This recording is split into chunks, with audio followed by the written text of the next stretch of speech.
Esse é um mundo de magia com várias raças diferentes. Rondel é a principal cidade nesse mundo. Após a Era dos Mitos e Espadas, a cidade de Rondel agora é dito estar na Era da Magia, e a magia desse lugar é tão desenvolvida quanto qualquer outra. Mas nesse mundo, o sistema político ainda é um sistema feudal de reis e rainhas. Mesmo assim, a Era de Magia atual é chamada de Era Dourada de Rondel. No dia 29 de dezembro de 1999, no século da magia, o mundo virou de cabeça para baixo com a vontade de um arquimago. Ele disse ter deixado poder, conhecimento e riqueza escondidos em algum lugar do mundo. Aqueles que desejarem podem ir e pegar esse tesouro. O mago era um pioneiro que conduziu Rondel para a Era Dourada desse século de magia. Também sendo o arquiduque do Império Brin-Ap, ele era um Lorde Mago de 9 graus círculo, Manuel Lucas. Mas aquela luz brilhante que foi deixada se apagou tão rápido quanto iluminou. Lucas mandou eles desejarem aquilo, dizendo que qualquer um deles pode possuir o destino que ele deixou. Após isso, a maioria do mundo queria encontrar esse destino e inúmeros rumores se espalharam. O primeiro deles diz que o calabouço de Lucas está na Terra dos Dragões. Segundamente, é possível que seus bens e conhecimentos estão repartidos nas nações aliadas, ou dizem que sua fortaleza aérea se encontra acima do mar no centro do mundo. Independente de tudo, qualquer pessoa estava empenhada em encontrar o destino de Manuel Lucas, mas rumores são coisas que passam de boca em boca. Ninguém nunca encontrou qualquer pista. Logo, 20 anos se passaram e vemos um garoto vendo uma tela de sistema. Ele está suando, afinal, ele recebeu o destino de Manuel Lucas, sorrindo e ficando feliz por conseguir esse destino. Em 2007, no Castelo Lawrence, o mordomo pergunta se o garoto do castelo está indo estudar. O pequeno garoto concorda e diz que vai devolver seus livros, e o velhinho diz que se fosse pedido, ele mesmo teria feito isso. Educadamente, o garoto diz que não precisava, e as empregadas percebem que o segundo filho do Conde Lawrence é realmente um bom garoto. Esse é nosso protagonista, e ele é um reencarnado. Nada de especial aconteceu nos últimos dias da vida antiga dele. Ele morreu em um acidente de caminhão enquanto servia no exército, mas quando abriu os olhos, ele acordou no corpo desse garoto chamado Adrian Lawrence. Agora, ele começou a viver como filho de uma família de viscondes que possui uma propriedade. No início foi confuso, mas agora ele consegue usar suas experiências passadas como uma grande vantagem nessa vida, sendo aficionado em estudar. Um homem elogia o protagonista, deixando seu pai orgulhoso pelo talento de seu filho. Nosso herói faz de tudo para agradar seu pai, mas parece que algumas pessoas ficam irritadas com isso. Mas tem algo decepcionante para ele. Rondel era mais avançada que a Terra, e devido a isso, ele teve muita dificuldade na aprendizagem. Mas ele só pode continuar se esforçando para aumentar seu valor, e por isso deve continuar agindo como um gênio. Mas algo aconteceu. Essa vida não é fácil para ser percorrida apenas com esforço. Quando nosso protagonista tinha 7 anos, ele foi envenenado. Ele sobreviveu por sorte. Adrian sabia de quem era a culpa, e uma mulher chegou ao seu lado, assustando o garoto com sua aura assassina e de raiva. Ela é a esposa oficial do pai do nosso protagonista. Seu nome é Anna Lawrence, e foi ela que tentou o assassinar. Para essa mulher, o garoto, por ser de linhagem humilde, não merece a atenção de seu pai. Isso enfurece nosso herói, que pensa que o sistema político é muito atrasado. Mas nosso protagonista se pergunta por que seu pai não a repreende e pensa algo. Seu pai está se fazendo de desentendido mesmo sabendo, e por isso o garoto resolve parar de agir como um gênio. Alguns anos depois, em 1º de maio de 2019, nosso protagonista com 20 anos agora está em uma loja de conveniência comum. O funcionário conversa, perguntando se ele é uma celebridade, mas a garota manda ele fazer silêncio. Ela explica que ele é um nobre lorde dessa área. O funcionário diz que ele não parece se vestir como um nobre, mas nosso protagonista chama a atendente. Ele diz não ter achado cartões de pontos crônicos, e a atendente diz que são vendidos no caixa, perguntando em seguida quantos ele quer. Suavemente, nosso protagonista diz querer todos. Os dois agradecem por comprar com ele enquanto nosso herói sai da loja. A funcionária repreende o funcionário por não saber como tratar um nobre. Ela diz que ficou bem assustada quando ele veio pessoalmente a primeira vez. O novato pergunta se ele vem com frequência, e a funcionária diz que sim. Ele também é muito fã de jogos, segundo a atendente, já que gastou 5 milhões em cartões de jogos, que seriam 5 milhões em wons coreanos. Então, um guarda chama nosso protagonista, dizendo que o jovem mestre Cedric está visitando sua residência, o que deixa Adrian irritado. A bela mãe do nosso protagonista o chama. Ele pergunta sobre o seu irmão enquanto sua mãe fica preocupada. Cedric, o irmão do protagonista, grita por ele não usar um veículo em sua propriedade, o que deixa o protagonista irritado e sua mãe com medo. Ele grita com o protagonista sobre ele não pensar na reputação da família, e Adrian pensa que ele não conseguiria nem se cuidar se não fosse um nobre. Nosso protagonista não quer prolongar a briga e então diz que foi leviano, dizendo que vai prestar atenção da próxima vez, deixando o de cabelos pretos um pouco mais calmo. Ele diz, rindo, que não precisa ter orgulho, já que é um mestiço. Mas nosso herói pergunta o que o traz ali. O idiota do irmão dele diz que seu pai planeja o fazer assumir um negócio, a empresa Fars de distribuição, e diz que nosso herói deve ter ouvido, então nosso protagonista entende. Ele lembra que as famílias nobres são combinações de conglomerados, o que por consequência os faz ter vários negócios, e a empresa Fars faz dinheiro com minerações e é um dos negócios da família Lawrence. Pensa o garoto que ele é bastante ganancioso e incompetente. Ele diz que entendeu e recusa se intrometer no assunto. Cedric sorri, dizendo que esperava isso, e nosso protagonista o pede para sair, se isso é tudo, mostrando que gastou muito dinheiro para jogar e fazendo seu irmão gargalhar de rir, passando por ele com um olhar ameaçador, dizendo que ele deveria fazer apenas isso. A sua mãe fica preocupada, mas Adrian sorri, dizendo que é o que ele vai fazer, mencionando a ela que é melhor não se envolver. Nosso protagonista diz que vai jogar e não deve ser incomodado se não for urgente e pensa que depois da tentativa de ser envenenado, ele abandonou sua imagem de gênio e se isolou, imaginando que seu pai não tinha interesse no filho que tinha com uma concubina, por isso ele se tornou indiferente. Graças a isso, ele nunca mais entrou em situações que colocassem sua vida em perigo e apagou sua presença durante 10 anos enquanto recebia xingamentos das pessoas. Depois de se formar, ele saiu do castelo com sua mãe. As pessoas diziam que foi efeito colateral do veneno, e agora ele é apenas um aproveitador. Nosso herói pensa que todos os criados estão por influência da esposa oficial, então ele não pode nem abrir a boca. Nosso protagonista fica calado por um momento. Ele chega em seu quarto, vendo seu óculos virtual, caminhando lentamente até sua mesa, pegando seu óculos calado. E pondo ele, pensa em como dizem que ele está concentrado nos jogos para fugir da realidade, sorrindo, dizendo que não tem chance de ser verdade. O sistema o diz que ele cumpriu a primeira fase da missão do destino, primeiro começando a criar seu personagem com base no seu corpo da vida real. O garoto diz que se quiser monitorar alguém, também se deve fazer no mundo virtual. O sistema o informa que as habilidades do jogo Chronicle Online se refletem na realidade. 10 anos atrás, nosso protagonista estava estudando e pesquisando sobre Manuel Lucas quando descobriu algo. O brasão da família de Lucas é a palavra Y, que fez o pequeno garoto ficar impressionado, ficando impressionado e se perguntando se o mago também é como ele. Mas não é bom fazer conclusões assim já que poderia ser coincidência. No entanto, ficou impossível Lucas não ser da Terra. As últimas palavras do arquiduque Lucas eram sobre querer andar na praia da Califórnia com Mary uma última vez. Seu mordomo não sabia o significado dessas palavras, mas as palavras desse homem não podem ser ignoradas e por isso ele as gravou no papel, fazendo o garoto perceber que não era uma coincidência.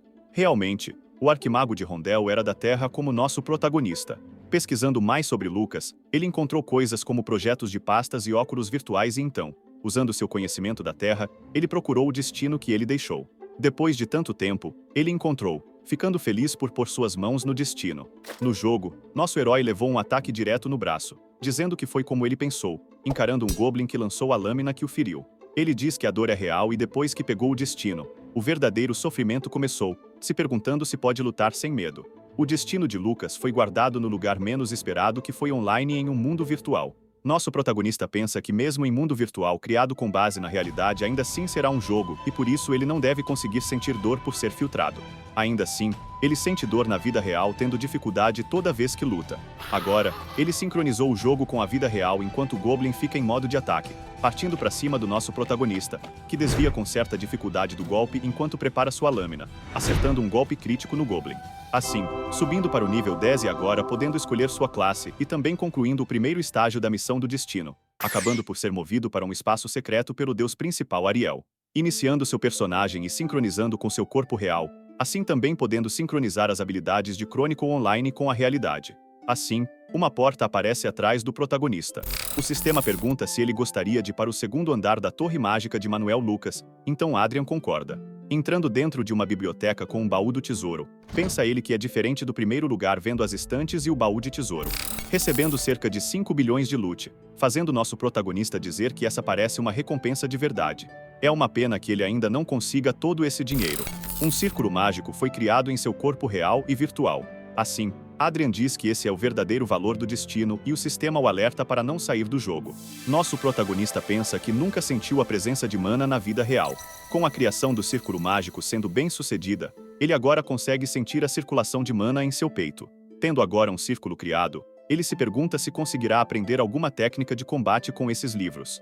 O sistema abre uma janela em sua frente assim que toca em um livro, o impressionando, perguntando se ele gostaria de absorver os materiais dos livros, o que faz ele pensar que é conveniente e esperado do melhor mago da humanidade. Depois de um tempo, ele fica enjoado, sentindo uma dor de cabeça enorme. Ele pensa que é bom aprender as habilidades e magias apenas tocando nos livros, mas o processo é doloroso. Mas agora, ele segura o último livro, que é de ocultação de círculo mágico. O sistema questiona se ele gostaria de adquirir essa habilidade e nosso protagonista pensa que essa em específico é muito preciosa, então ele concorda em adquirir. Sentindo um choque e dor em sua mente, dando uma risada e caindo pro lado enquanto pensa que não tinha muita esperança diante do destino. Deitado no chão, ele mal consegue se mover e pensa que só queria viver tranquilamente com sua mãe, mas ele fará de tudo para conseguir isso. Em outro dia no hall de treinamento da mansão, um guarda-cavaleiro chamado Vice elogia a estamina do protagonista. O garoto diz que não é nada enquanto o loiro entrega um lenço, dizendo ter ficado surpreso por ele querer treinar esgrima. Mas nosso garoto de cabelos brancos diz que seu corpo parece mais pesado nos últimos dias e pensa que treinar na vida real irá o ajudar no jogo. Dentro do jogo, ele sente o limite de sua baixa estamina por conta de seu personagem estar sincronizado com a vida real. Pensando que consegue sentir seu círculo de mana e sua estamina está melhorando gradualmente, ele pensa que os status também fazem efeito na vida real, ou seja, ele pode usar as habilidades do jogo na vida real. Ficando grato por conseguir esconder seu círculo de mana com a habilidade de ocultação que conseguiu na Torre do Lucas. O cavaleiro pergunta se algo bom aconteceu e nosso protagonista percebe que estava parecendo muito feliz, dando uma desculpa que apenas conseguiu um bom item em um jogo. As pessoas ao redor dos dois falam mal dele, o chamando de viciado em jogos e aberração.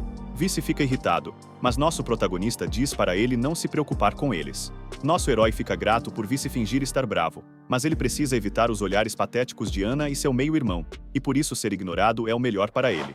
Voltando para o jogo, ele confirmou que os status refletem na vida real. Agora ele precisa fazer algo que lhe dará dinheiro e mais habilidades. É justamente gastar seu dinheiro no jogo. Usando seu dinheiro, ele compra várias coisas como XP aumentado e bençãos. Ele diz que deveria ter usado o dinheiro antes, mas só poderia usar a loja a partir do nível 10. O evento principal do dia para nosso protagonista é justamente convocar um apoiador. Pensando que com sua baixa estamina vai ser melhor ter um suporte para evoluir, além disso, ele irá jogar em equipe, o que fará com que não seja um desperdício de dinheiro. Com o dinheiro e esperança, ele vai tentar pegar o guerreiro de maior classe como um tanque, fazendo 10 invocações, mas não ganhando apenas suportes de baixo nível. Ele fica decepcionado, pensando que é realmente difícil ganhar algo bom nesses jogos gacha, e ele já gastou mais de 30 milhões de wons e não conseguiu nada. Mas algo vem que o impressiona. Arcia, a Aço Celeste, deixa nosso protagonista impressionado, pensando que deve ser um personagem que não foi descoberto. Pensando que com o nível 250, ela deve ser uma das melhores entre o tier único. Ele fica feliz por vir um bom suporte e escolhe a registrar. O sistema o informa, dizendo que ele não poderá fazer mudanças no suporte e pergunta se ele tem certeza disso. Nosso protagonista fica confuso, se perguntando se não pode substituir livremente seu suporte, mas o sistema informa que ele é uma exceção. Ele pensa que essa é uma limitação imposta pelo próprio sistema, mas ela deve ser o melhor suporte para um mago como ele, então ele diz ter certeza. O sistema começa a registrar seu suporte. Nosso protagonista pensa que esse efeito está diferente. O seu suporte começa a ser invocado em sua frente, ficando em frente a ele uma bela garota de armadura. Nosso protagonista acha ela bonita, mas parece um golem sem emoções. Ele pensa que aquilo não importa e a chama para ir subir de nível. Vemos ela conseguindo bloquear qualquer ataque com seu escudo enorme. Adrian fica atrás dela atacando com magias de míssil mágico, ficando impressionado ao ver seus status, percebendo ter chegado no nível 20 com facilidade e tudo isso pela ajuda do seu tanque. Ele pensa que vai ser difícil praticar magia na vida real e o sistema o manda desligar e descansar por já ter jogado durante 15 horas. Então ele desloga do jogo, se sentando e se alongando enquanto pensa em tirar uma soneca, depois ir para a sala de treinamento. Mas de repente ele nota mais alguém no quarto junto dele, ficando assustado que Arcia está fora do jogo. Adrian encara a garota do jogo que agora está em seu quarto e pergunta então quem ela é. Arcia responde ser a suporte de seu mestre e nosso protagonista diz que não é isso que ele está perguntando. Pegando no queixo, ele diz querer saber como ela saiu do jogo. Ela entendeu que sua curiosidade é sobre como sua presença está se mantendo na realidade. Nosso protagonista concorda, pensando que ela parece saber a diferença da realidade pro jogo. Ela explica que é um homúnculo androide que foi criado por Manuel Lucas com base nas características de Arcia do Aço Celeste. Adrian pergunta se ela é como um legado do mago Lucas e a garota concorda. Envergonhado, nosso protagonista pensa que teria escolhido o suporte mais versátil e pergunta se seus status são os mesmos do jogo. Ela confirma que vai recuperar seus status restritos quando o nível do protagonista aumentar, mas no momento atual ela tem força comparada a um grão-mestre. Essa informação deixa o garoto assustado. Nosso protagonista pensa que um grão-mestre tem o nível de um mago de 8º círculo, sendo um dos mais fortes do continente. Ele pensa em como Manuel Lucas criou um monstro assim, mas é bom ter um companheiro que segue somente suas ordens. O problema é esconder. Ela então pergunta onde ela estava antes, e ela diz estar em um armazém mágico, mas se quiser voltar terá que ir a pé. Nosso protagonista pede para ela tentar ocultar sua mana. Ela consegue, e o garoto pensa que agora ela não será descoberta pelos cavaleiros. De modo relaxado, o garoto pensa não ter opção, dizendo à garota que a reputação dele já é uma das piores. Na mansão, as pessoas conversam sobre rumores. Rumores sobre Adrian trazer uma mulher para a mansão. E todos ali pensam que ele é a pessoa mais sem vergonha do mundo. Mas a mãe do protagonista fica super feliz, perguntando quando ele irá se casar. Ele lembra da cena enquanto o sistema o alerta que ele chegou ao nível 30. Olhando para o sistema, ele acaba pensando que assim ninguém vai suspeitar da Arcia. Adrian pergunta para Arcia o que acontece com seu corpo no mundo real enquanto ela está no jogo. Ela explica que entra em um modo de descanso. Entretanto, ela continuará monitorando seu mestre. Nosso protagonista pergunta se ela irá o avisar se algo acontecer do lado de fora, e ela confirma. Os dois olham para uma névoa negra.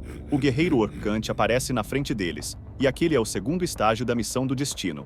Chamando nosso protagonista de humano, o Orc explica que será especial se o matar. Uma notificação do sistema informa que ele não poderá usar qualquer item nessa missão. Confiante, ele chama por Arcia, que entende a ordem. O Orc avança gritando enquanto Arcia fica com seu escudo pronto. Acertando o golpe, o escudo fica intacto, fazendo o monstro ser jogado para trás com a força de seu próprio golpe. Ele fica assustado ao ver uma luz. Nosso protagonista carrega uma magia para lançar diretamente no monstro, disparando um míssil mágico no olho dele. Nosso protagonista pensa que seus mísseis mágicos estão mais fortes por conta de seu corpo e seus equipamentos. Distraído enquanto pensa, um golpe vem direto da sua esquerda. Mas Arcia bloqueia o golpe com seu escudo. Adrian, aliviado, pensa que isso é loucura. Ele olha para o monstro pensando que ele foi bem afetado pelo golpe crítico, dizendo que ele é estranhamente forte. Pensando que sem Arcia, ele já teria morrido em apenas um golpe. Estando nervoso, ele pensa que já morreu uma vez antes. Então usa um feitiço de escavar, fazendo um buraco no chão e desequilibrando o Orc. Com o monstro caído, nosso protagonista não pode deixar seu medo atrapalhar, e ordena para Arcia o impedir de levantar enquanto ele ataca. O Orc perde gradualmente seu HP com os ataques. Após um tempo, levanta com 50 de HP. Adrian admite que ele é bem persistente, irritando profundamente o Orc, partindo para cima do nosso protagonista com raiva, enquanto nosso herói diz que ele deveria ter abaixado a espada, carregando uma magia na direção do Orc, e disparando um último míssil mágico que o derrota. O sistema o informa que ele completou o segundo estágio da missão de destino e desbloqueou o terceiro andar da Torre Mágica de Manuel Lucas, no escritório do Visconde Lawrence à noite. O pai do protagonista parece pensativo olhando pela janela. Uma mulher pergunta o que ele está pensando. Hayford Lawrence, o pai do nosso herói, encara a mulher. Ela se aproxima, se perguntando o motivo de ele estar sozinho à noite, questionando em seguida se ele está pensativo por conta das ações do protagonista. O velho a chama pelo nome de Ana. Ela é a sua primeira esposa. Então mostra a ela uma carta. A esposa lê o papel sobre convocação para uma possível guerra, o que deixa Ana assustada.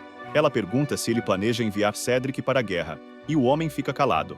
Sorrindo, ela diz para mandar nosso protagonista no lugar. O velho a pergunta se depois de o isolar, a mulher ainda deseja que ele seja útil para ela. A mulher fala que essa foi a escolha do protagonista e que apenas tem se aproveitado dos direitos da nobreza. Hayford diz que ela está enganada sobre ele, e ela pergunta o que ele quer dizer. O homem de cabelos loiros fica calado, e diz que o filho dela irá suceder o território, e ele não irá causar incômodos a ela ou ao seu padrasto. Ela apenas deve seguir as decisões dele. Isso deixa Ana calada, mas com uma cara de raiva e ódio. Ele irá mandar Adrian para a guerra, e quando ele voltar, não será mais um membro da família e espera que ele e sua mãe não entrem em perigo no futuro, dizendo que isso deve ser o suficiente para ela. A dizendo para parar de se preocupar e deixar Adrian ser livre. O cavaleiro elogia que a força física do protagonista melhorou muito nos últimos dias. Nosso protagonista pensa que só ficou forte por causa que chegou no nível 30 no jogo e completou o segundo estágio da missão do destino. Ele ganhou muito dinheiro e um segundo círculo de mana como recompensa, além de ganhar um subespaço, que é como um inventário na vida real. Pensando que com seu esforço, ele pode ser um mago com habilidades físicas de um cavaleiro e pode se tornar alguém ainda mais incrível que o arquimago Lucas. Ele diz que precisa parar para descansar até que alguém o chama, dizendo que ele foi convocado para ir ao castelo. Alguns dias depois, nosso herói chegou no Castelo Lawrence. Nosso protagonista estava se perguntando o porquê de ser chamado, mas seu irmão começa a gritar perguntando por que nosso herói vai representar a família no campo de batalha. O velho explica que Cedric é o herdeiro da família e não pode ir pro campo de batalha. A mãe do nosso protagonista pergunta se o Adrian não é tão importante quanto Cedric. Rei diz que existe uma diferença de valor entre ele e o herdeiro da família. Nosso protagonista começa a ficar irritado com as falas de seu pai, mas pensa não ser tão ruim para ele, pensando que é apenas um substituto do herdeiro e ninguém vai mexer com ele, mas assim que ele voltar, poderá se livrar da vigilância da Anna. Confiante, ele diz que irá participar da guerra representando a família Lawrence. O velho agradece nosso protagonista, o que deixa Cedric irritado. Ele diz que vai aceitar a decisão do pai e o fala para não difamar a família, e o garoto pensa que ele é ingrato e imaturo. Nosso protagonista diz que dará o seu melhor, mas seu pai o chama, perguntando se podem conversar. Ao lado de fora, os dois andam sozinhos enquanto imagina que é algo bem particular. Adrian pergunta ao seu pai o que ele quer falar, e seu pai diz que irá realocar ele e sua mãe para a terra do rei. Essa é a recompensa por ir no lugar do Cedric e assim nosso protagonista poderá fazer o que quiser. Adrian pensa que Anna permitiu isso mesmo a odiando tanto e por isso ele não deve confiar totalmente em seu pai. Ele diz que irá pensar sobre isso. O pai diz entender que ele não confia nele e nosso protagonista diz que apenas precisa voltar vivo da batalha para pensar sobre. Highford suspira lembrando de algo e entrega algo para Adrian, que pergunta o que é isso que lhe foi entregue. Explica ao pai que esses são artefatos de escudo e que será útil para ele na guerra, fazendo nosso protagonista perceber que são artefatos extremamente valiosos. Adrian agradece e o seu pai diz que ele precisa estar consciente para sobreviver. Ele olha para trás percebendo que sua madrasta e seu irmão os observam, notando uma aura de raiva e ódio vindo dos dois. Nosso protagonista pensa que seria óbvio os dois observarem. Seu pai diz para ele não se preocupar com sua mãe. O garoto pensa que seu pai o decepcionou várias vezes, mas agora que está cercado de inimigos, ele só pode confiar nele. Confiante, ele diz que irá para a guerra, impressionando o patriarca ao dizer que irá confiar nele dessa vez. Mais tarde, seu pai sente algo. Uma dor repentina se intensifica em sua cabeça, então usa um anel com uma habilidade de diminuir a dor. Se levantando com dificuldade, pensando que Adrian realmente estava só fingindo depois do incidente do veneno. Em outro lugar, alguém chora. A mãe do protagonista está chorando enquanto ele tenta a tranquilizar. Ela fica com medo de tentarem o machucar depois da batalha. Adrian diz que isso seria bom para ter mais crimes em seus nomes. A sua mãe fica confusa, dizendo que alguém pode ouvir a conversa, mas nosso protagonista diz que Arcia está de guarda na porta, dizendo que não está mais se machucando como antes. E diz que logo tudo irá acabar, então pede para ela esperar um pouco mais. 2 dias depois, um funcionário fica confuso com o protagonista, perguntando quem é a garota. Nosso protagonista diz que seu nome é Arcia. O funcionário diz que ouviu sobre o relacionamento dos dois, mas acha que não é uma boa ideia trazer uma amante para um campo de batalha. Na sala de conferência, o protagonista diz para pensarem nela como sua secretária. Ele pensa que Arcia é a sua maior defesa e por isso não pode deixar ela para trás, mas ele ainda precisa aprimorar suas táticas de sobrevivência. Gastando 200 milhões no jogo, ele concluiu o 3º nível do Encontro da Sorte e agora ele está para entrar no 4º nível. As recompensas do 3º nível custaram 100 bilhões cada e até conseguiu poções de cura e alguns elixires. Pensando que essas recompensas no seu inventário são perfeitas para a situação presente, o garoto diz que irá descansar e se algo ocorrer, deve mandar uma mensagem, deixando os outros confusos. E nosso protagonista diz que irá jogar um pouco, perguntando se tem algum problema. Um ruivo ao fundo diz que os rumores eram verdadeiros. Nosso protagonista pensa que ele é um vanguarda. Vanguardas são uma força especial equipada com equipamentos especiais e são os soldados mais importantes para avaliar a força militar de uma nação. Dalton diz que ele será visto como um comandante incompetente se ir jogar e diz que ele tem uma má reputação e agora só está piorando com a garota e o jogo. Provocando, ele diz que a garota é bonita, mas de repente é interrompido por alguém. De maneira ameaçadora, diz para ele tomar cuidado com as palavras. Dalton sente medo com as palavras do homem. Billion, o vice-líder dos cavaleiros, pede desculpas por seu subordinado e entende ele querer matar o tempo durante a viagem. Nosso protagonista pensa que a expressão dele não parece de alguém que deseja se desculpar. Billion diz que ele não precisa se preocupar com a opinião de um subordinado e Adrian tem certeza que ele também não gosta dele, mas não se importa com isso. Saindo e deixando o clima pesado, ele diz para mandarem uma mensagem quando chegar.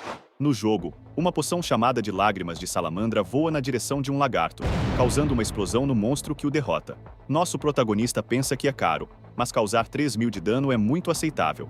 Logo o sistema o informa que ele chegou no nível 80. O deus principal Ariel o leva para uma sala secreta. Adrian pensa que conseguiu enfim chegar à missão do 4º nível. O Demilish os chama de presa. E nosso protagonista pensa que precisa acabar com isso rapidamente. Nosso protagonista pensa sobre seu inimigo.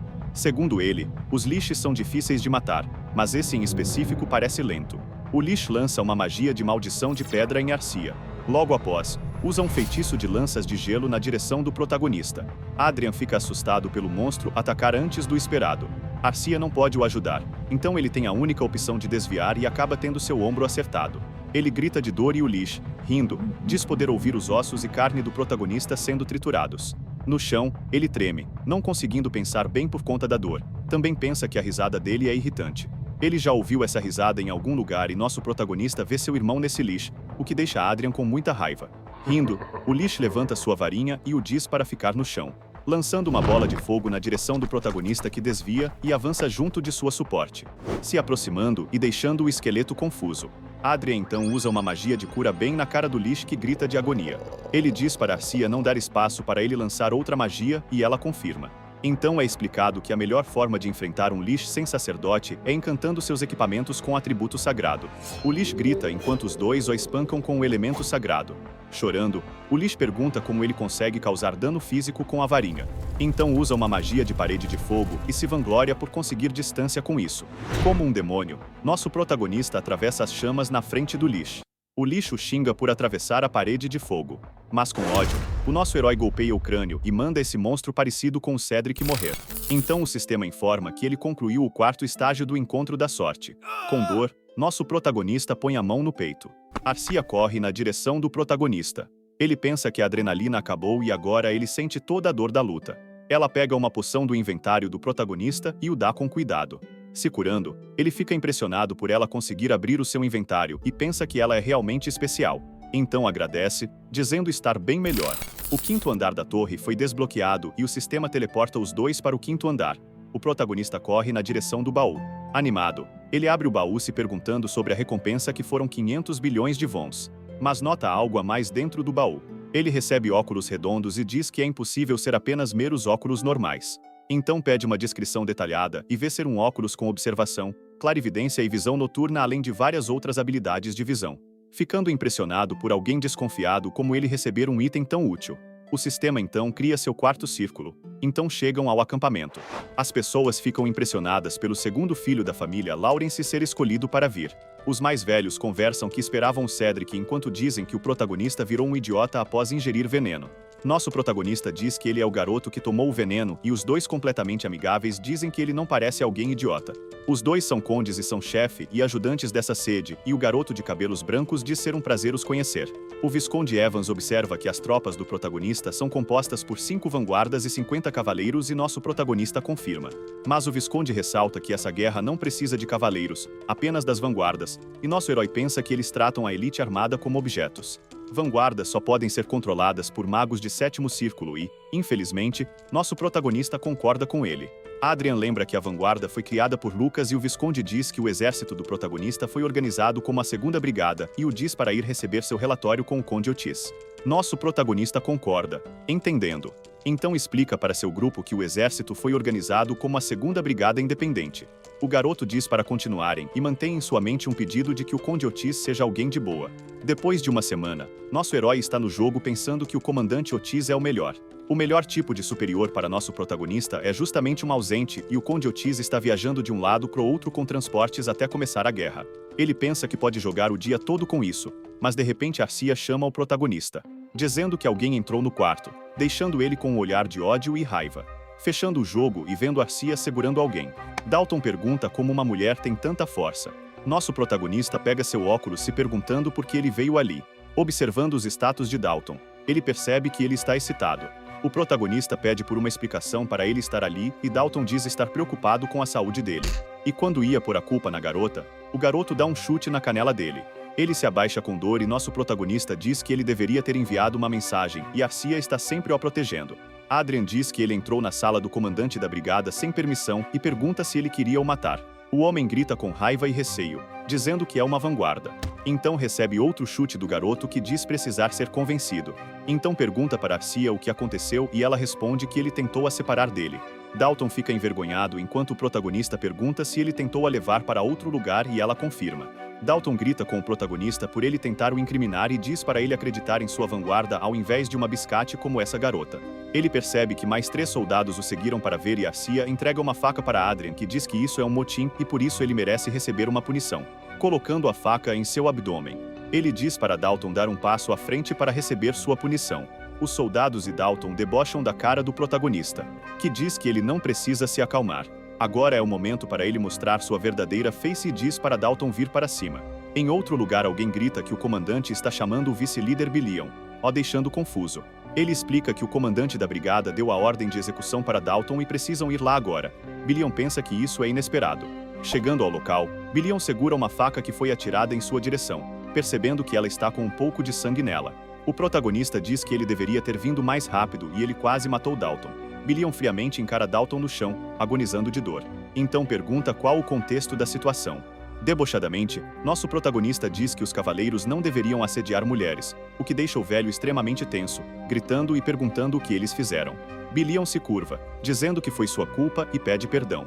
Ele suspende Dalton e pede para confiscarem sua armadura e o prender. Os outros 3 também irão passar um tempo na prisão por insubordinação e cumplicidade.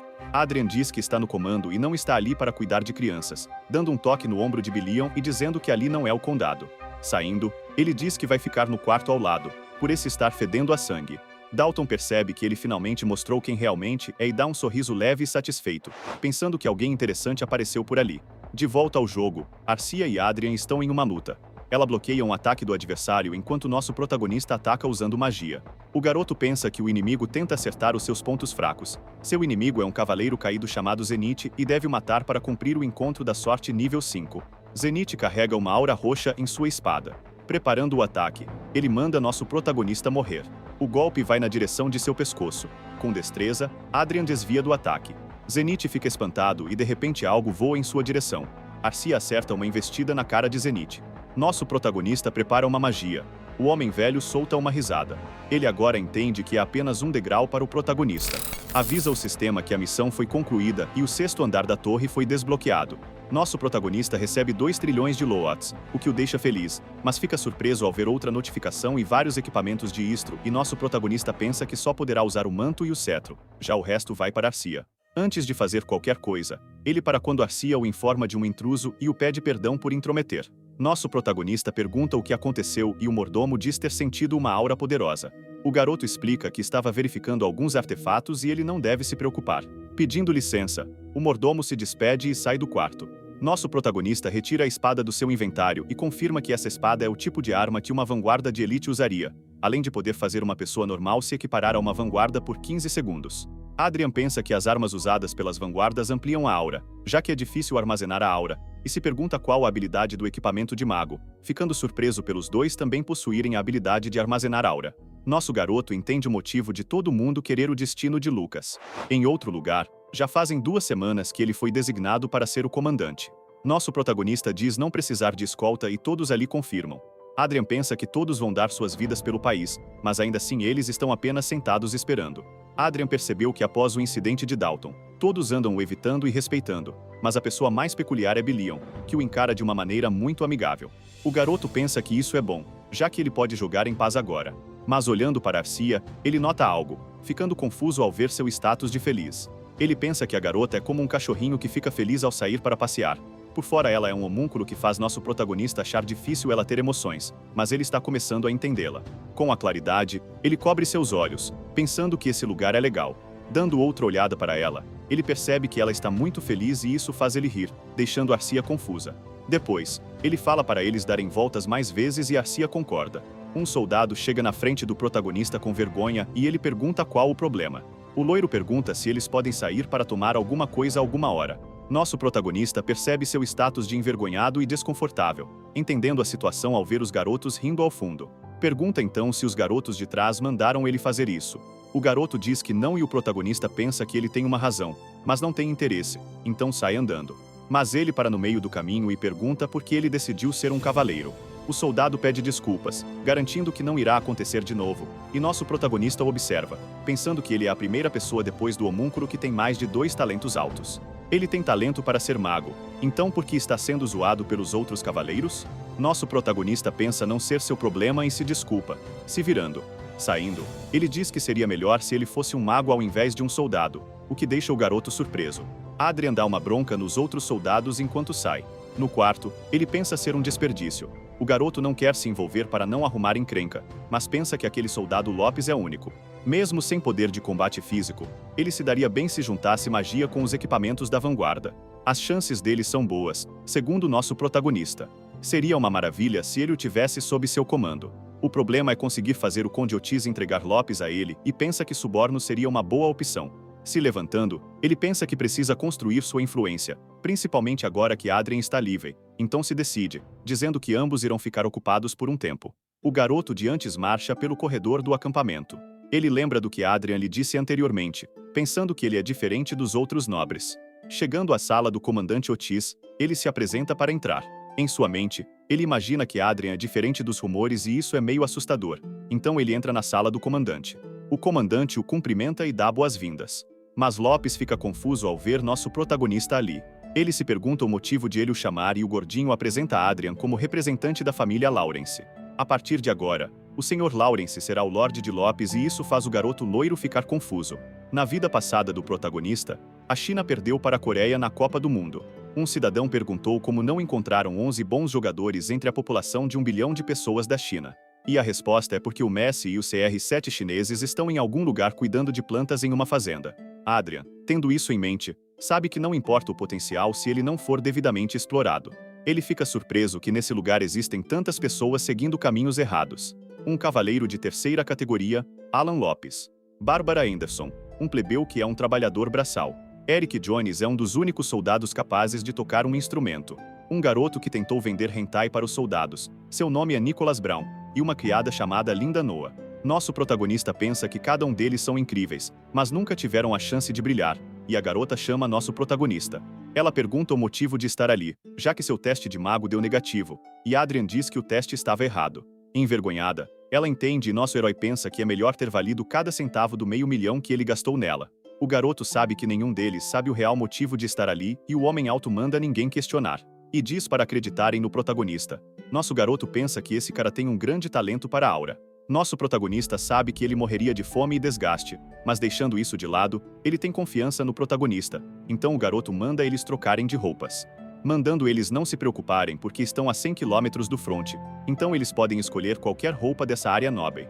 Ele sorri, pensando que todos estão sem jeito por nunca terem pisado em um lugar assim. Um dos homens diz que já escolheu. Nosso protagonista diz que ficou bom nele e ele agradece. O garoto pensa que ele tem um alto talento na política. Ele diz aos outros que o preço não importa, então eles podem escolher o melhor para eles. Talento não importa nada se você não o treina.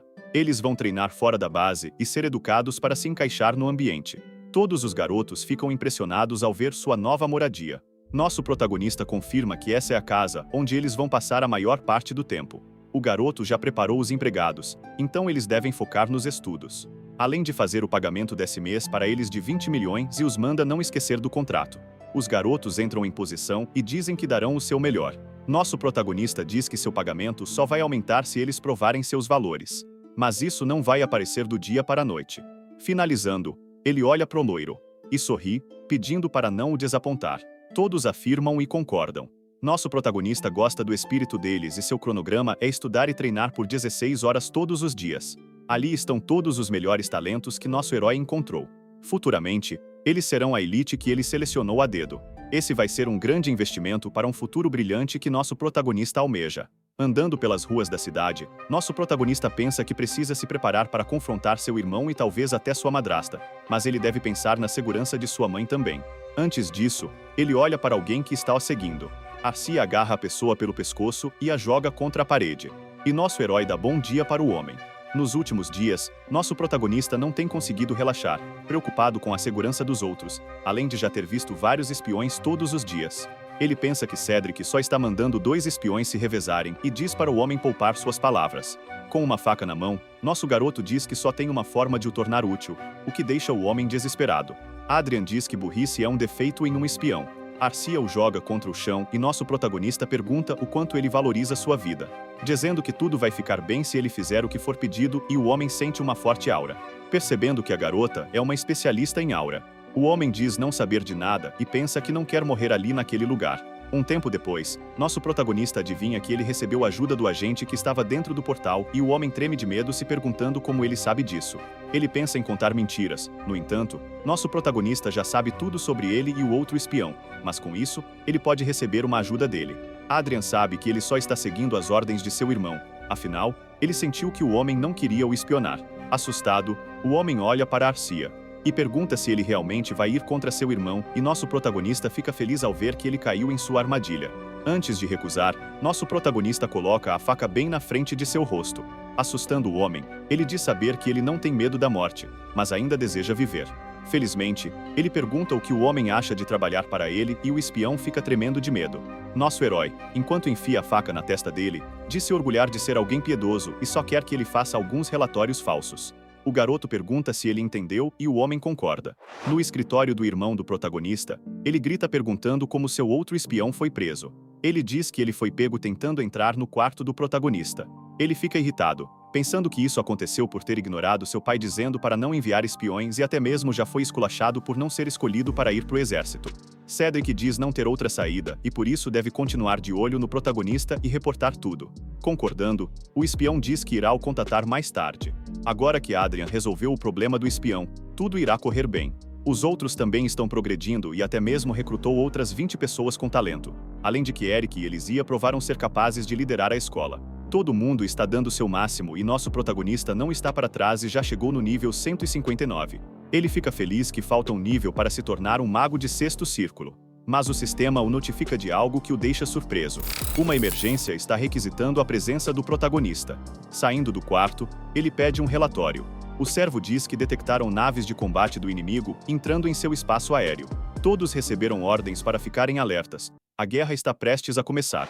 Na sala de reuniões, é informado que o exército do Império Croisen se moveu. O Conde Otis informa que as tropas subiram no trem Leviatã para que possam entrar em combate a qualquer momento.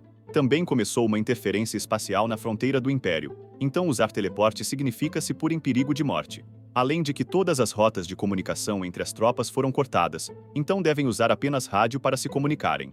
E diz que o protagonista não é uma exceção e deve garantir de ter um rádio em seu quarto, mas nosso protagonista pensa que isso não irá fazer ele parar de jogar. O Conde grita para todos estarem preparados, pois isso é uma guerra e todos concordam, entendendo. Nosso protagonista fica sério, pensando que a guerra finalmente começou. Assim, dentro do jogo, ele chega ao nível 160 e se pergunta se chegará no sexto círculo agora. Nosso protagonista ignorou qualquer aviso para não jogar e diz que valeu a pena. Ele então recebe um loot de 10 trilhões como recompensa. Mas um brilho na sala chama sua atenção. Então ele recebe um subsuporte que é uma águia negra supersônica.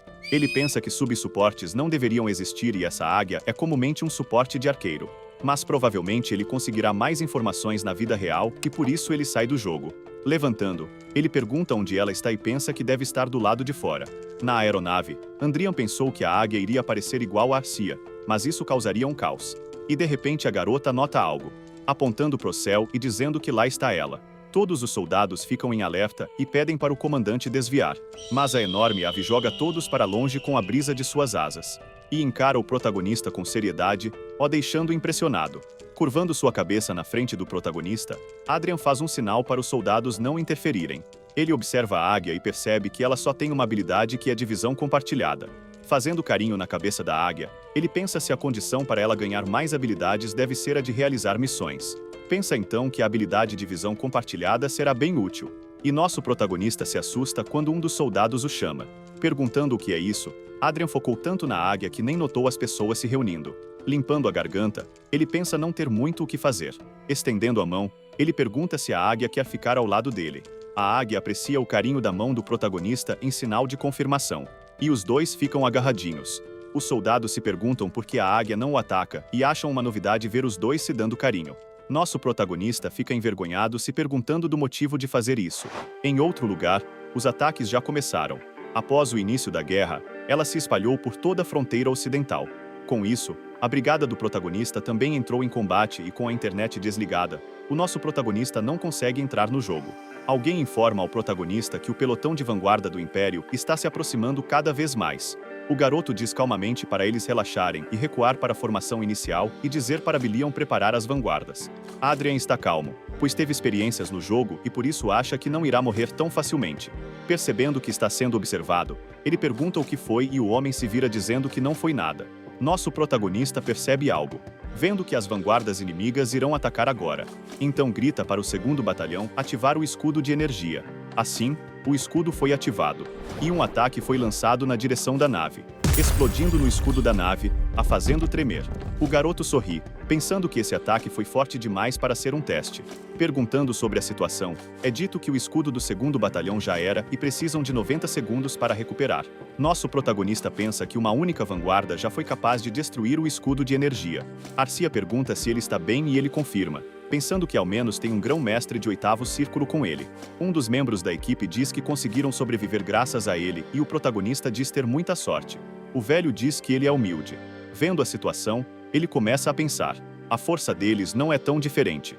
O problema é a fortaleza que eles têm. Dizendo que o Império tem 2 fortalezas do céu que são um pouco menores que a deles, mas foram produzidas para um ataque em massa. O velho diz que essa é a primeira vez que eles usam essas fortalezas, e nosso protagonista vê que tem vanguardas no solo e nas fortalezas. Na parte de baixo, está ocorrendo um impasse e suas chances estão bem ali. Nosso protagonista percebe que essa batalha está uma bagunça, mas nota que na fortaleza está acontecendo uma separação de arma que o deixa assustado e apreensivo. Então, um dos anéis da fortaleza cai, deixando os soldados confusos. Enquanto atacam, eles pensam que agora é uma contra um, rindo e dizendo que é engraçado enquanto imaginam que algo deles foi quebrado. Mas nosso protagonista percebe que a nave está entrando em estado de sobrecarga de poder mágico, e grita para todos enviarem uma mensagem para a fortaleza. Eles vão sofrer um ataque kamikaze. A nave voa na direção da outra, causando uma enorme explosão. Na Fortaleza do Céu, todos ficam em desespero e solicitam evacuação imediata. Os soldados começam a usar balas antiaéreas e gritam para usar tudo o que tiver. Mas Adrian percebe que não vai dar e vai quebrar. Então ele usa um dos artefatos dado por seu pai e conjura um grande escudo.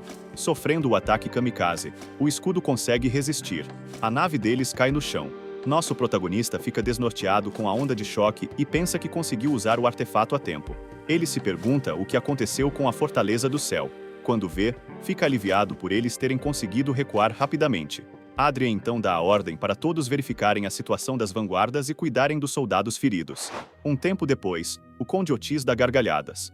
Ele elogia o Brigadeiro Lawrence dizendo que seu desempenho foi incrível e nosso protagonista fica grato. O gordinho diz que ele foi incrível em notar o ataque kamikaze e de todos, eles foram os únicos que conseguiram se proteger com sucesso. Ele disse ao comandante local que essa vitória foi por conta do protagonista, então ele deve receber uma recompensa e nosso protagonista agradece novamente. O Conde Otis diz que não é nada demais garantir que seus funcionários ganhem um agrado por uma boa contribuição e o protagonista pensa que esse conde é muito de boa. Ele também diz que existem alguns rumores esquisitos sobre o protagonista que o deixa curioso. Sobre ele ter dominado uma águia gigante e disseram que ele se comunica com ela de uma maneira misteriosa e isso faz o protagonista ficar envergonhado. O garoto diz que só está cuidando dela porque a achou fascinante e o gordinho acha admirável, perguntando se ele consegue entender os animais. Um dos homens diz que essa águia deve ser uma raça inteligente de alto nível de mana, e nosso protagonista finge não saber disso. Ele pensa que é um alívio o Duque ter dado um suporte que existe nesse mundo ao invés de um chamativo, e o conde ri imaginando que a águia não é diferente de um cachorrinho. O garoto pergunta se ele pode acessar a internet agora que o inimigo recuou. Como recompensa, o gordinho permite e o protagonista agradece. 2 semanas depois do início da guerra, alguém chama o Sr. Billion. Esse alguém alerta para não se mostrarem pois pode ser uma armadilha e todos entendem. O líder Billion diz para todos não confiarem totalmente no radar e devem continuar se movendo e mantendo distância. Todos concordam enquanto o líder pensa em como o Brigadeiro Lawrence ganhou a confiança de todos em apenas 2 semanas. Um tempo depois, eles acabam caindo em uma armadilha. O líder manda eles recuarem enquanto pensa que se não tivesse ouvido as ordens do protagonista, provavelmente eles teriam sido pegos de surpresa. Entrando em um confronto direto, todos ficam sob pressão. Ele pensa que foi sorte eles não terem sido mortos rapidamente, mas que devem esperar apoio enquanto seguram vários outros soldados. Ele imagina que irá demorar para o reforço chegar, mas de repente o comandante manda eles avançarem. Algo cai criando uma nuvem de poeira. Todos ficam impressionados e ele pergunta se estão bem. 10 vanguardas sob comando do Conde Otis chegaram como reforço. Billion pensa que eles chegaram muito rápido e se pergunta se o protagonista sabia disso que aconteceria. Debochado, nosso protagonista pergunta por que eles não estão atacando, informando que os inimigos estão de costas para as montanhas, deixando Billion mais calmo. Nosso protagonista diz que é difícil conseguir reforços, então vão derrotar pelo menos 5 unidades. Os líderes reunidos elogiam o comando do protagonista e a maneira de como sua equipe está se saindo melhor que as outras. O Conde havia pensado que o protagonista teve sorte, mas não parece ser mais o caso e pensa sobre o caso de ele ter se tornado um idiota após quase ter morrido para veneno. Ele pensa que o protagonista é realmente interessante e lembra que a idade dele é quase a mesma que a de sua filha Michelle, revelando que se sua família o deixar, ele gostaria de o trazer para seu lado, o que deixa todos assustados. Eles dizem que o protagonista já namora e o Conde diz que não tem problema ter mais uma amante e os outros relembram que ele é um viciado em jogos. O Conde pensa que isso é melhor que ser viciado em drogas e outras coisas. Os outros sugerem para esperar mais um pouco devido à personalidade da sua filha Michelle. E o Conde pensa que ela pode realmente ser um pouco temperamental. Mudando de assunto, o Conde diz para mandarem um relatório para o corpo de comando. Em outro lugar, o Sr. Billion chama pelo protagonista perguntando se ele tem um momento. E nosso protagonista diz que sim. Ele pede para que seja rápido e percebe que agora ele é favorável e ansioso. O velho pergunta por que ele esconde sua força e o protagonista pensa que ele está indo rápido demais, explicando que acredita que ele é um lorde melhor que seu irmão que pode causar uma crise no território com seu comportamento. E diz que dará seu apoio se ele competir com seu irmão. O protagonista percebe que ele está sendo sincero e fica grato por suas palavras, dando esperança ao velho. No entanto, nosso protagonista vai fingir não ter ouvido isso, que deixa Billion surpreso. Adrian dá um toque no seu ombro, pensando que ele é ingênuo e falou sem pensar direito. Ele pensa que Cedric tem muitas informações e por isso deve agir com cuidado. Mas sozinho, ele já é mais que o suficiente. Sozinho, ele vai acabar com seu irmão e madrasta e não vai compartilhar essa alegria com ninguém. Ele sorri, olhando um pouco para trás, pensando que ao menos existem pessoas que estão preocupadas com o bem-estar do território. Agora ele lembrou que vai ser premiado com uma medalha depois de tudo e pensa que não vai ser grande coisa.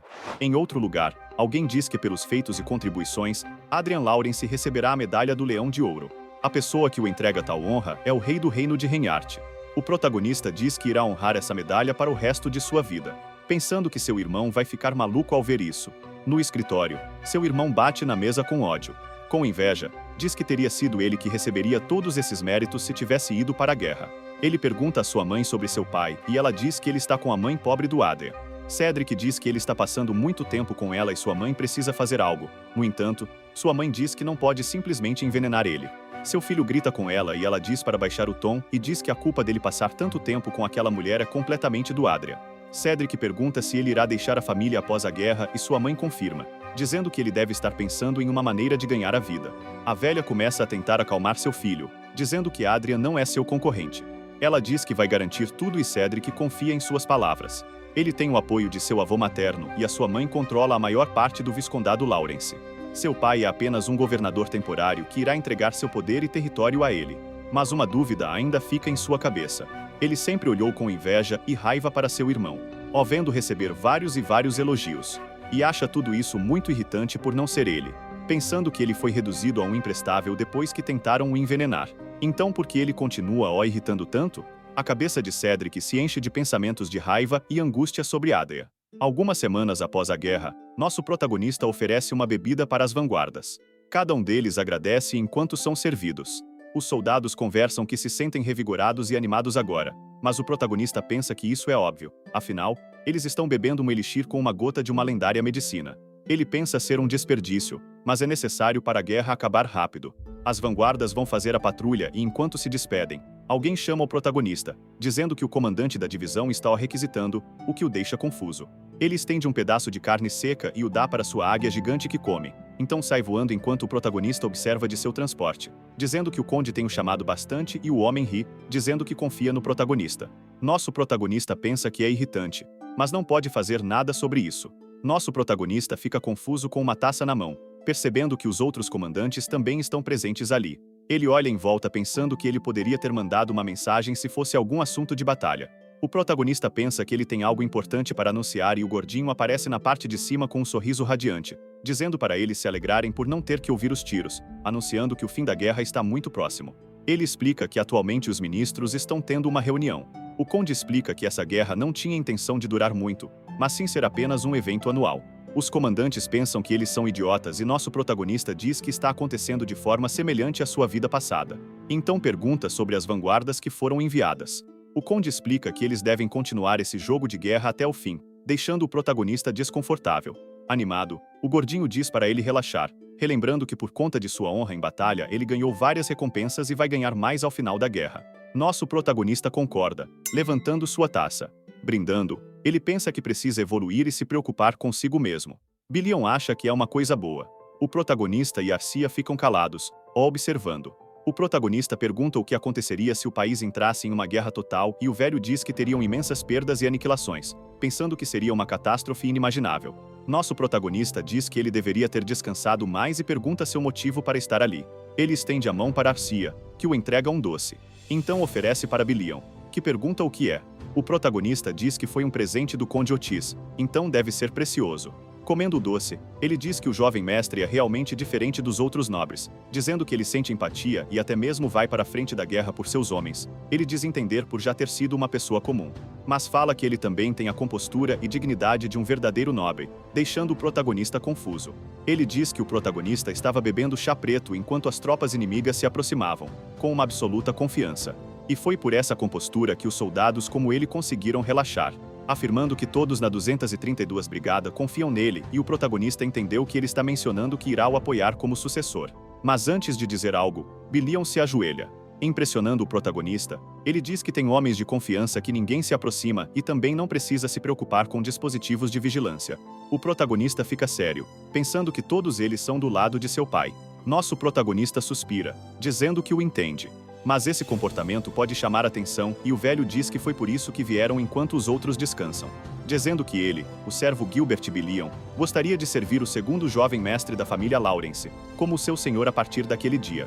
O garoto pergunta se os outros do lado de fora pensam da mesma forma e ele confirma. Nosso protagonista fica calado, pensando por um momento. Então diz que vai aceitar isso, deixando o velho feliz. Mas tem uma condição e o velho pergunta qual é. Adrian diz que ele deve agir normalmente, o que deixa o velho preocupado por um momento. O protagonista diz que ele não será insignificante e diz que tem um plano para vencer e por isso ele precisa seguir suas ordens. Ele pergunta quantos cavaleiros irão o seguir e o velho diz que 5 vanguardas e cerca de 30 cavaleiros, mas esse número pode dobrar e nosso protagonista pensa que não será ruim. Ele se levanta, dizendo que é bom o bastante.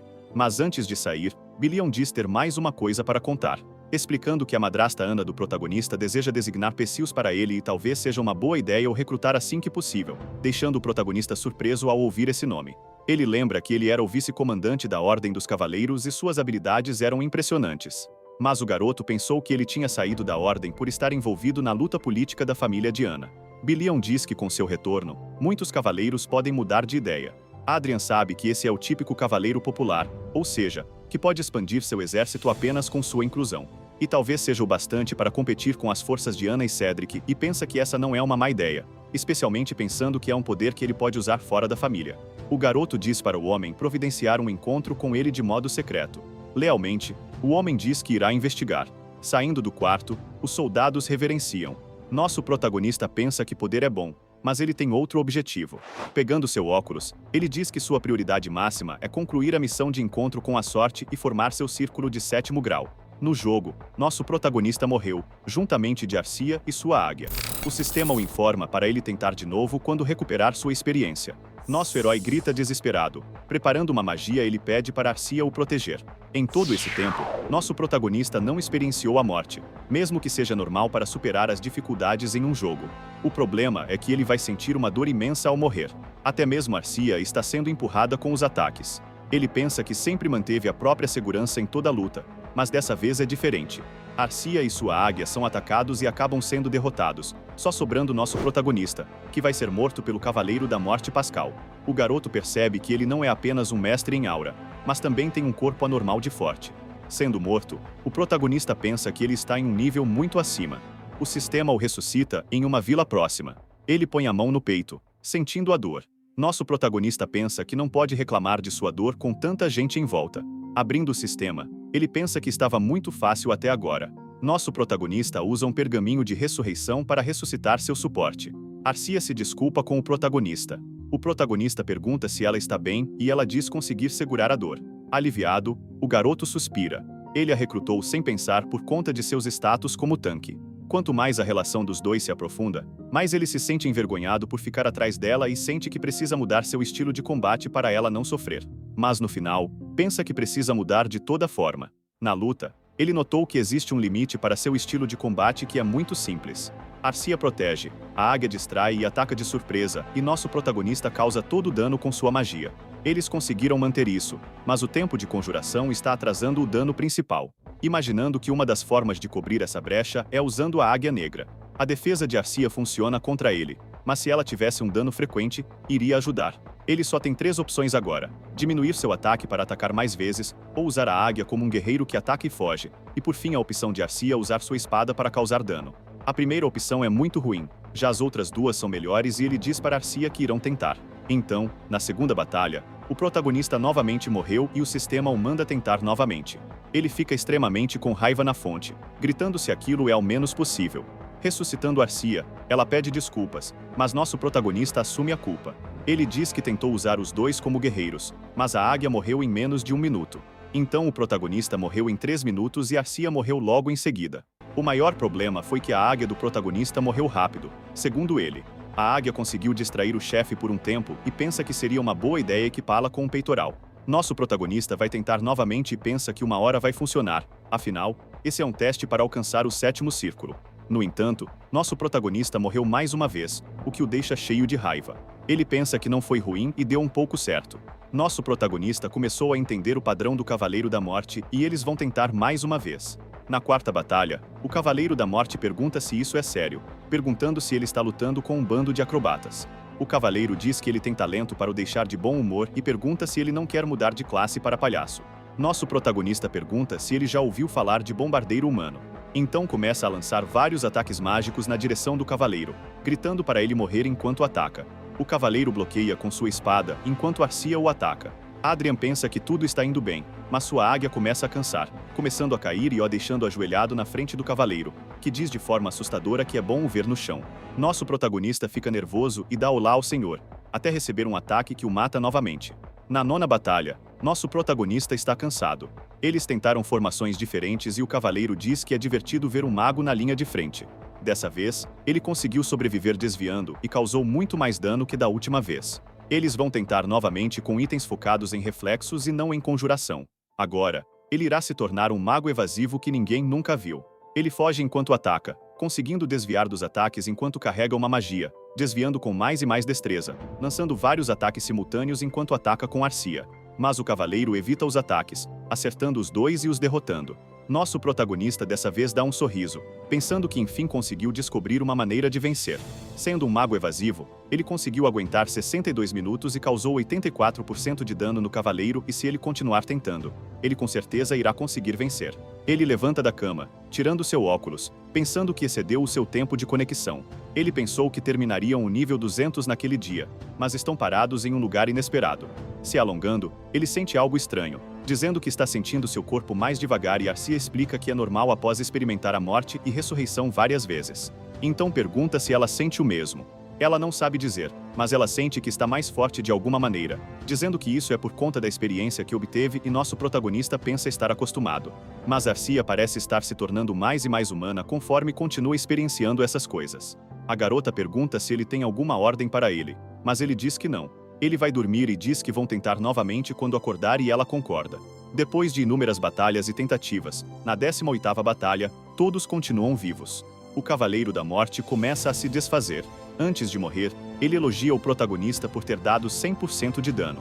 Levantando os braços, ele comemora, feliz por terem enfim conseguido vencer.